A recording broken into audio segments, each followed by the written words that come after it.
Hello everyone, welcome to our channel Tara and Haru, and I am Tara. A lot of you have been curious about how I learned Japanese and ended up landing a job in Japan.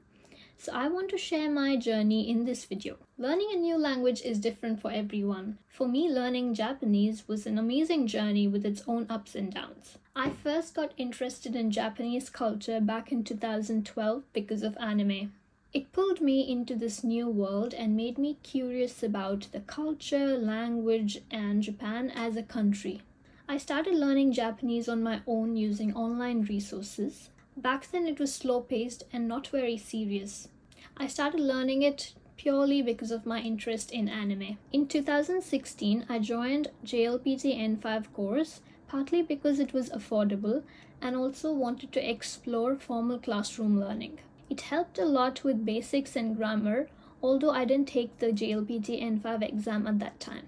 After this course, I got pretty serious about my Japanese learning. I kept studying on my own, focusing on grammar, vocabulary, and kanji. I used the Anki app, which had a lot of resources created by others. I would study and revise the cards every day during my free time. Around the same time, I started using HelloTalk app to connect with native Japanese speakers. I made many online friends who were native speakers and lived in Japan. It was fun chatting with them. This helped me improve my conversation skills a lot. In 2018, I began meeting Japanese people who lived in Bangalore. This was a game changer for me. Texting and speaking with them in Japanese, I learned a lot of new words and phrases. This was a steep learning curve for me, especially in speaking. I also attended events like Japan Habba and Japanese Food Festival where I got to meet a lot of Japanese people. I got to practice my Japanese and also immerse in the culture. In November 2018, I also volunteered in one of these events and it was so much fun.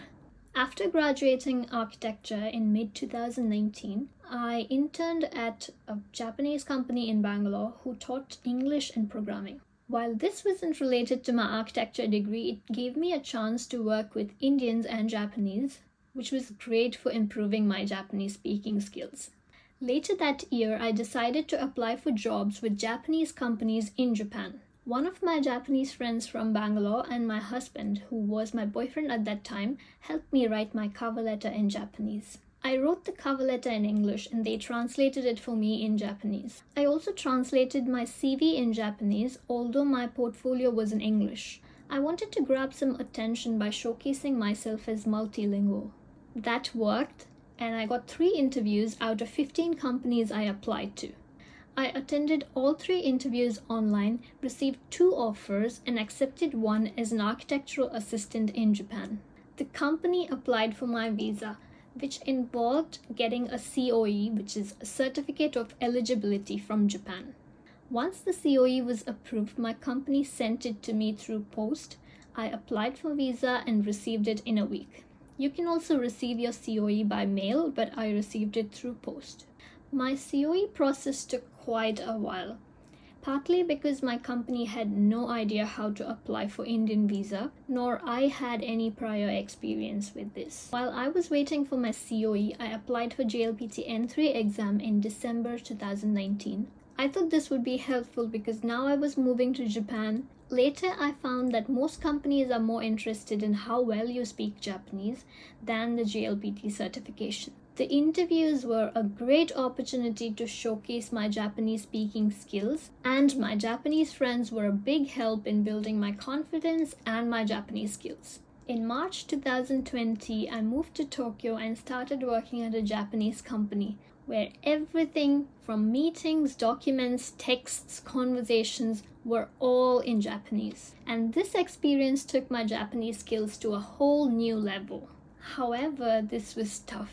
I had to learn Japanese architectural practices, which was very different from India, while improving my Japanese skills. By the end of the day, I was so exhausted by speaking and listening to Japanese the entire day. On top of that, the company had demanding work culture with long hours from 10 a.m. to 10 p.m. and sometimes even until the last train at midnight.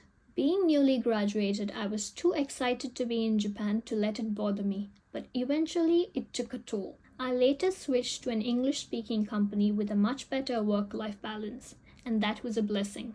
So looking back, learning Japanese was one of the best decisions I've ever made. What started with anime turned into something much bigger, opening up amazing opportunities and connections.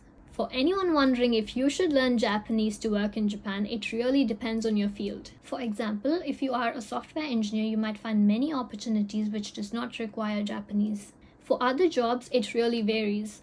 That being said, learning Japanese opens huge opportunities in Japan. There is a significant demand for bilingual speakers, Japanese and English speakers. I hope this video inspires you to explore the language and culture if you're interested.